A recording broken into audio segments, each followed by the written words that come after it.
कल हमने बात करी थी कि अपने सुबह उठिए, एक्सरसाइज करिए, उसके बाद गोल लिखिए। और आज हम बात करेंगे सीखने की इम्पोर्टेंस। तो हेलो फ्रेंड्स, मेरा नाम अनीता और हमने जो बुक स्टार्ट करी थी how waking up at 5 AM can change everything, तो उसकी चैप्टर पढ़ते हैं सीखने की इम्पोर्टेंस। आप जानते हैं कि 3 से 4 साल का बच्चा और 20 साल का बच्चा, 20 साल का व्यक्ति उसमें और उसके दिमाग में कितना अंतर होता है। 3-4 साल के बच्चे की कैच पावर ज़्यादा अच्छी होती है 20 साल के पर्सन से, क्योंकि जब हम छोटे बच्चों को कोई भी टॉयज़ देते हैं खेलने के लिए तो वो खेलता है, थोड़े दिन बाद, थोड़े टाइम मतलब कुछ घंटे बाद ही देख लेते हैं कि वो उसे तोड़ देता है। क्यों? क्योंकि वो उसको जानने का इच्छुक होता है, वो जानना चाहता है कि इसके अंदर ये क्यों चल रहा है और इसकी मतलब इसके अंदर क्या ऐसा डला हुआ है जो ये चल रहा है या हिल रहा है, काम कर रहा है, तो उसको जानने की ज़्यादा इच्छुक होती है। और 20 साल का पर्सन जो पहले सीख चुका है बस उसी हिसाब से वो आगे बढ़ता जाता है। तो ये दोनों में बहुत डिफरेंस होता है। तो जैसे कि एग्जांपल देखिए कि 15 अगस्त 1947 को हमारा देश आज़ाद हुआ, सभी जानते हैं। क्या आप उसकी इम्पोर्टेंस को समझ सकते हैं?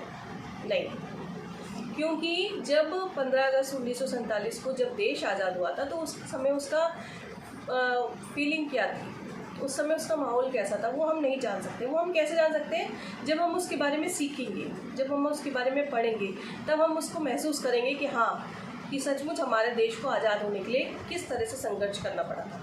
तो यही होता है कि अगर हम किसी चीज़ को सीखते हैं तो हम उसकी इम्पोर्टेंस को ज़्यादा महत्व देते हैं।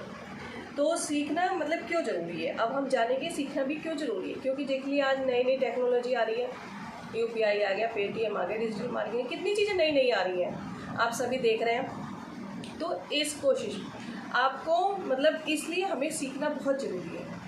इस कोशिश में जल्दी उठना हमारा सबसे बड़ा औजार, हथियार है कि हम जल्दी उठेंगे तो हमारे लिए टाइम मिलेगा और हम कुछ सीख सकते हैं कुछ। तो सुबह एक्सरसाइज और गोल बनाने के बाद 1 घंटा आप सीखने पर दीजिए। सीख आप किसी भी चीज़ सकते हैं, बुक हो गई, CD हो गई, मीडिया हो गई, कोई भी चीज़ का इस्तेमाल कर सकते हैं जिससे आप सिर्फ नॉलेज लेनी है आपको। पर कहते हैं ना कि बुक जो है वो हमारी सबसे अच्छी दोस्त होती है, उससे हम कुछ भी पढ़ते हैं, उससे हमें नॉलेज मिलती है, कुछ ना कुछ नया सीखने को मिलता है। तो बुक जो है हमारी सबसे अच्छी दोस्त होती है। एनी बुक पढ़ें, एनी बुक, कोई भी जो आपको अच्छी लगती है, बस सीखने की पावर हमारी धीरे धीरे उससे बढ़ेगी और आपके पास नई चीज़ आएगी तो आप और लोगों के कंपैरिजन में जल्दी उसे कैच कर पाएंगे, कोई भी नई चीज़ को जल्दी कैच कर पाएंगे। बस इस नियम को लाइफ में जोड़ना है आपको। क्या?